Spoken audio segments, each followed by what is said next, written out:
Hey everyone, welcome to the Do the Thing podcast. This is your host, Stacey Lauren. Well, you guys, I met my next guest through a group that we're both a part of, and he basically had told the group that he had recently lost 40 pounds in a year. And I was like, oh my gosh, I have to hear that story. And then as we got to talking, I got to hear what he does for people, where he helps people raise money to be able to help them invest in capital and different goals that they might have financially. And it's amazing how both of these worlds actually connected after talking to him for a little bit. And I'm excited to share his story with you guys, because what is really life about, right? If you only have the money and you don't have your health, or if you only have your health and you don't have the money, it's like, let's get it all, right?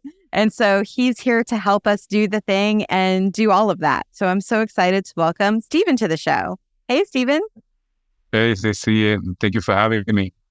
Yeah, thanks so much for joining me. I feel like right now we're recording it around the holidays. I don't know when it will get published, but it's recording around now. And I feel like the timing of that right now, especially with the weight side of your story, is really cool, because so many people are going into the new year wanting to change something about their health. And I just kind of thought we could start there. What got you interested to be able to finally make that decision to lose the weight that you lost and to be able to just really do the thing in terms of your health? Thank you so much for asking that question. You know what? I'd like to say that it's like one thing that got me there, but as I'm thinking about it, it's like a series of different things that really got me there. I got a few wake-up calls, I like to call them. One of them, for example, is that I actually got COVID. And when I got COVID, I got it very, very badly. For like a month and a half, roughly. It was really down and lost a bunch of weight. I had a lot of time to think and to read. And so I spent a lot of time reading different things like the Bible, different books. And then during that time, I thought about, I'm always on the go, always doing different things. But for that time, I was just not able to do too much. So it got me to think about my health a lot more. And so that was one of the big things, just being obligated to not do too much, and then having that time to really think about my health. And then there's different cool and interesting quotes like, your body's your temple. And I was looking at the things that I was putting in my body, like a lot of like fried food and a little bit of drinking on a weekend and that kind of stuff. And I was like, are these things really helping me out as I'm getting older and older? The body's doing different things, the accumulation of these different things, and seeing other people around me to get sick or not doing too well or not being around anymore for different reasons. It all got me that these different wake-up calls that I needed to take all that seriously. Yeah, I love how this moment of the pause, right, where everything stopped, especially with COVID. So it really got you to kind of give it some space and realize what you wanted to do in terms of your health. Yeah, 100%. It was a different time, right? I think as like, we're all busy people, right? You're busy, I'm busy, you're a listener, that everyone's busy, and we're all doing different things. And then sometimes we're prioritizing this over this, and then health. For me, at least, it was always that thing where I was like, you know what? I don't need to sleep that much. I can sleep a couple hours less, and then I'll be more productive. I'll be able to do that extra thing, or want to go, like, let's just grab like whatever we can find on the way, and then it's okay. But then it compounds, right? Over time, you just do a bit more, and then before you know it, you're 40 pounds or 50 pounds overweight, and you look super tired, and it starts impacting everything else. Yeah, so you really tapped into why you wanted to do it. You kind of had a reason to, because everything else had paused. And then you got to see, as you were on that pause, that all of a sudden you're 40 pounds, 50 pounds heavier. So I'd love to hear, and I know the listeners that are listening want to know, is what did you do? How did you actually be able to do the thing? Because there's so many people that want it, but they're not able to get there. Yeah, I like that. And do the thing. The first thing that I did was really take a decision. And I got to a point where I was really fed up. One of the things for me too that I didn't mention is that when I was sleeping, I felt like I had trouble breathing as well sometimes. And I was like, man, that's too much. I really have to start taking some drastic actions. And the first thing that I did is like, I took a decision. I sat with myself, and then I decided that, you know what, from this day on, I'm going to take some steps in the right direction to really make a positive change in my health. So for me, the first thing that I did after taking that decision is that right away I signed up for the gym. I went in, I took a membership. They were trying to explain to me the different options. I was like, just sign me up. I was not interested in I was just like, sign me up right away. That's the first thing. So I took a financial decision. And I think that for me, sometimes take a decision, but I like to back it up with a concrete action. And for me, it usually results in like buying a course or taking some coaching or doing some kind of expense. So for me, yeah, I went and signed up for the gym. And then I started creating some more time in my day to learn things that I needed to learn about my body and my health. So I learned about just sleeping, right? So it sounds so simple. You should sleep a certain amount of time, but I got myself this ring, the Aura ring. So it gives me stats about how much I sleep and what the quality of my sleep. And it gives me advice in terms of what to do, when to push, when to rest, and just different data point. And I'm huge on data. I like data. So for me, it was good to be able to see a graph of how I'm doing and different things like that. So the ring, learning about sleeping, learning about eating, started fasting a bit more too. So I used to do this fasting for a spiritual fast, but I started doing fast for health. So I did like intermittent fasting, which was big for me, just reducing the window of time that I'm giving myself to eat. The quality of the food, a bit more vegetables, a bit more fruits, proteins, less fried food, less carbs. And then just listening to my body and understanding, how do I feel when I eat this? How do I feel when I sleep this amount of time? How do I feel? What's the energy level? How do I feel my brain? And started to go on walks. I created a goal for myself in terms of how many steps I wanted to do on a daily basis. So at first I started slow with the goal of getting to 10,000 steps per day. So, but at first it was just like, get out of your seat, go for a walk, just do it. It doesn't matter if it's 500 steps, 200 steps, 100 steps, but like, just get into the habit of doing it. And then gradually I went up from there. So, and then alternated between gym and then walks and eating well and sleeping better and doing a couple fasts every now and then. Do you think that's how you got through the mindset piece of it, is you weren't attached to how long you were doing it? You were just sort of trying to get that muscle flexed of the habit? Yeah, you're a big proponent of doing the thing, right? And I think sometimes we try to go straight to the top. You go from not doing anything at all to wanting to do 10,000 steps. Like tomorrow, 10,000 steps. No, for me, it was like go on a walk. 5 minutes was a success for me. And then gradually I went a bit more, a bit more, a bit more, a bit more. And then a few days I went over 10,000 and I was like, okay, that's amazing, But at first, I think if I went and set the goal of doing 10,000 steps at the beginning, I would have probably not succeeded and then probably failed in that goal, that pursuit. But I took one thing at a time. Gradually, it was just like one thing, like drink more water, do it for a few days and then do a bit more. Then when I became fine, I was like, okay, do the next thing and then look at the sleep and then see what's going on. But it was not try to do 8 hours of sleep, go from like 4, 5 to 6 hours of sleep to 8 hours of sleep. It was like, just try to sleep an extra 10, 15, 20 minutes. Just drink a little bit, like I have some water here, like just drink, like straight carrying water around with you, just gradually. And then it kind of went from there. Yeah, I think it's so smart when you're able to just make those little micro steps and then that's how it compounds over time. Was there ever a moment that you didn't want to even do the micro step, and how did you overcome that? How about I never wanted to do them? To be honest, I didn't really want to do it, but I think for me, what started to help is seeing the positive results of doing the thing, right? When you go for a 10-minute walk and then you come back and you feel like, oh, wow, I did it. And you feel good in your body. And it's not a huge time commitment to spend 10 minutes to do something that feels good. Or you're sleeping a bit more and then in an hour of time, you're able to do so much more than you would be able to do before because you come in sluggish and tired and then you have clarity and you're able to get a lot of the stuff done.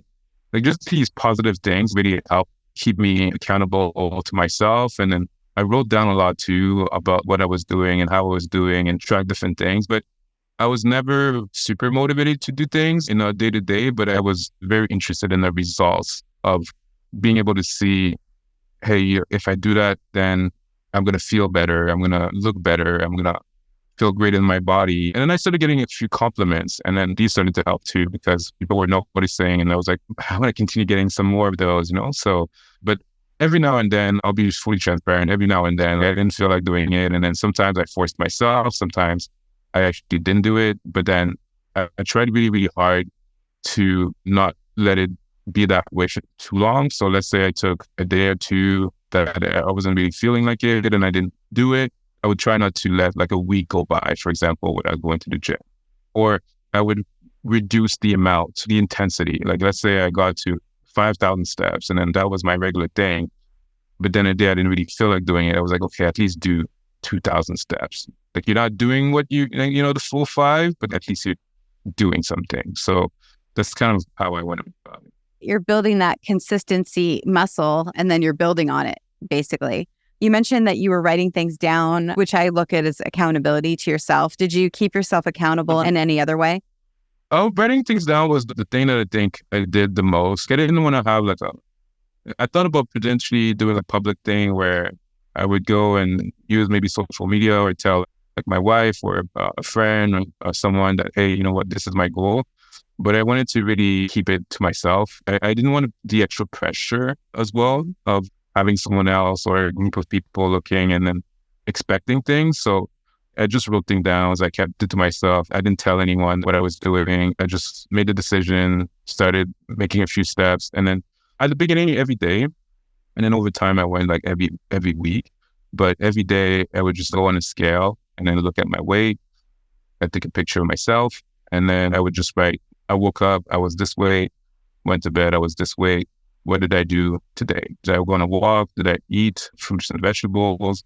How many meals did I have? Did I eat any junk food? How much sleep did I get? Just a few metrics. And then every day I just review. And then I'd also look at my energy level. How did I feel? How did it feel? Did it feel good? How did I feel in my body? And I would just write down every day. I take 5-10 minutes to just check. Now I just do it once a week or when I feel like it's needed. But at first, every day, I'd wake up, check the weight, write it down, do the day. At the end of the day, check the weight, check everything. And then every day I would just do it. One of the pieces of the Do the Thing formula is my people, which is surrounding yourself with people who are doing the same thing as you and that want the same thing.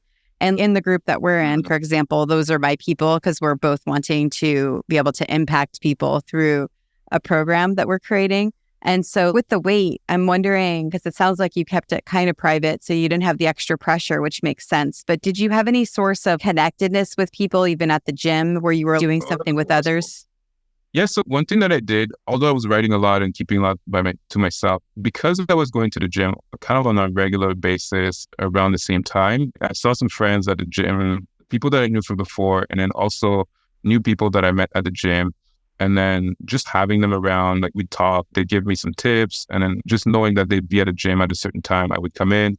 Sometimes they would help me with a few exercise or we'd talk about health, what they were doing, what I was doing. And then we'd compare notes. And then seeing their progress too, like for a while, where I think like I took a bit of time that I wasn't going to the gym. I think I was traveling or something. And then I came back and then I saw one of my friends that had continued going to the gym on a regular basis. And then just the progress that he had done in a time that I wasn't going to the gym, I was like, okay, these things kept me accountable as well, just to be able to see other people progress and being able to talk about it. And then I could see that like, they really wanted me to do well and they were giving me advice and tips. And then I was using them and coming back and then talking to them about it.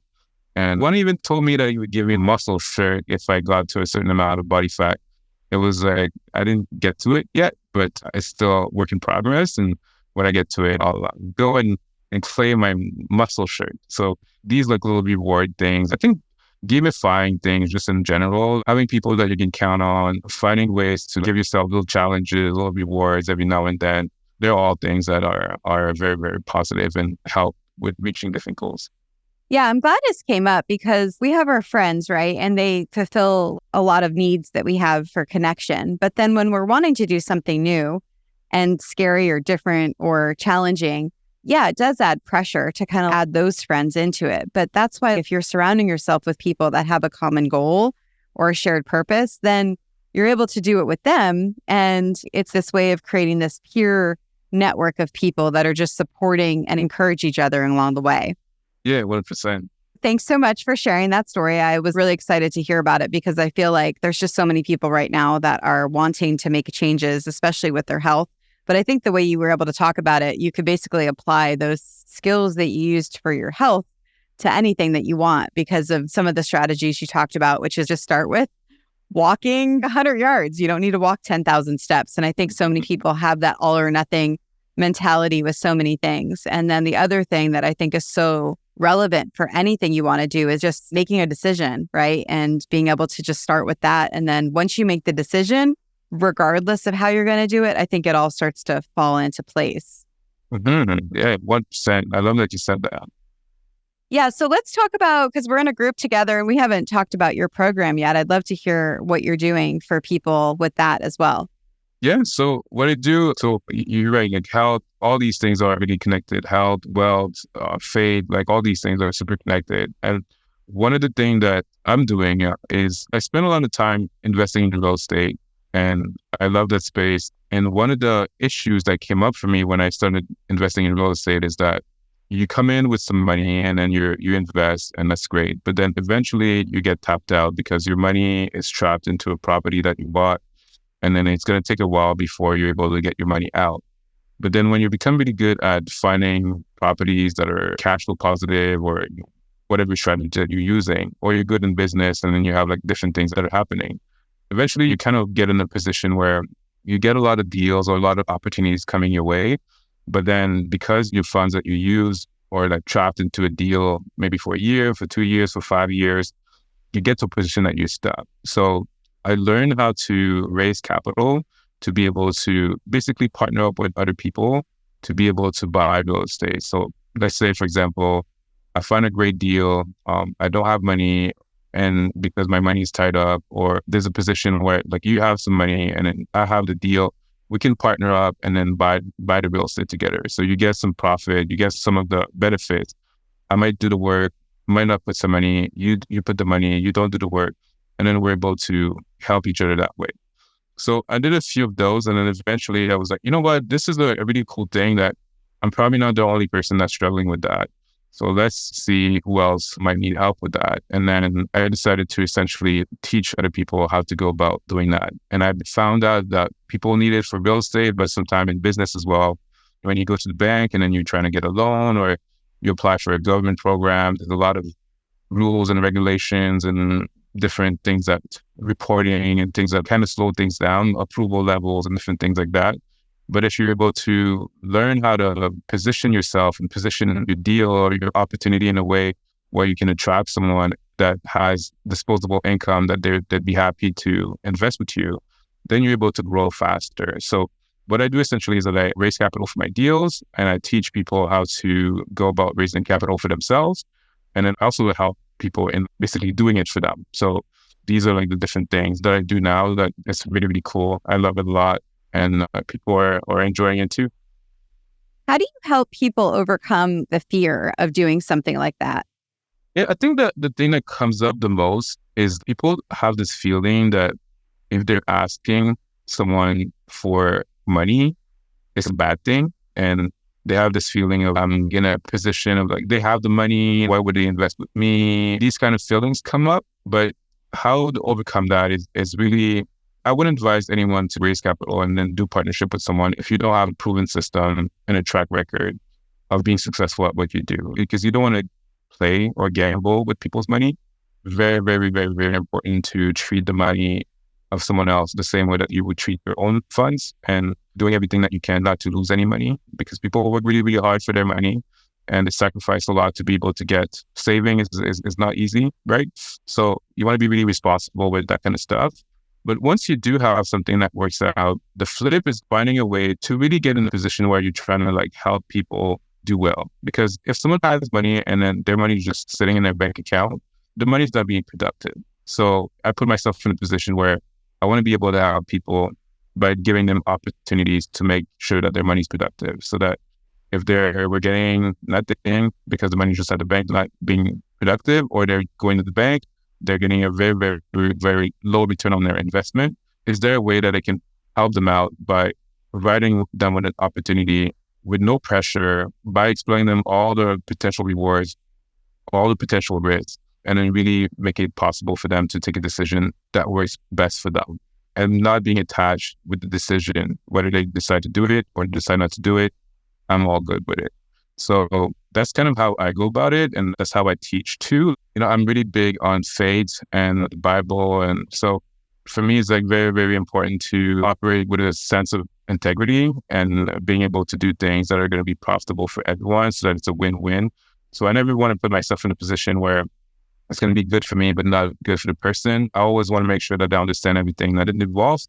And then I also want to make sure that they seek legal advice, either from a legal professional or a financial professional, so that they're 100% aware of everything that goes into it. And then they can take a decision that works best for them.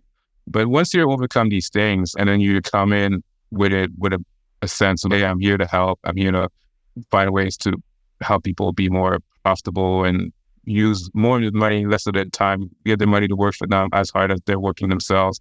I think these things are really, really powerful. And it's tough for everyone. So at the end of the day, some people are just like, it's not the right fit, and it's totally fine.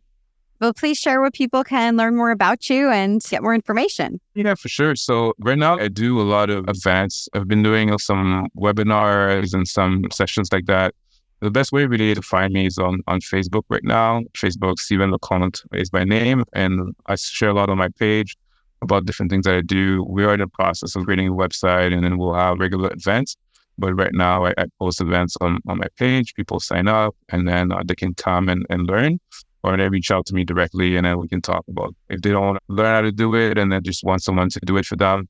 We have the ability to do that too. But essentially the goal is to help people go from not being able to raise a single penny to raising their first 100,000, and then eventually going towards more and more until the number that they really need to be able to do the things that they need to do. Because once you get good at that, the games become the game, or the world becomes different, because you're always looking for opportunities where you're able to connect a good deal, a good opportunity with a good source of capital that's sitting there doing that thing. And then you're able to get a bridge to really connect these two things and make things work.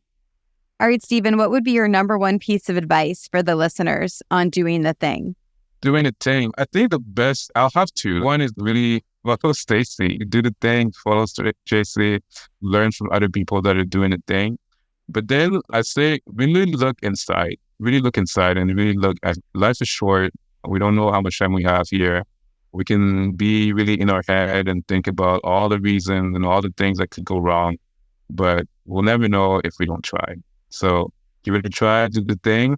And then if it doesn't work exactly like you'd like it to be, pivot, change, seek advice, get some help, surround yourself by other people that are doing great things as well, and enjoy it. Thanks so much for coming on. It was great having you. My pleasure. That was really cool. Thank you for having me. And for you guys, do the thing. Don't wait for opportunity. Create it.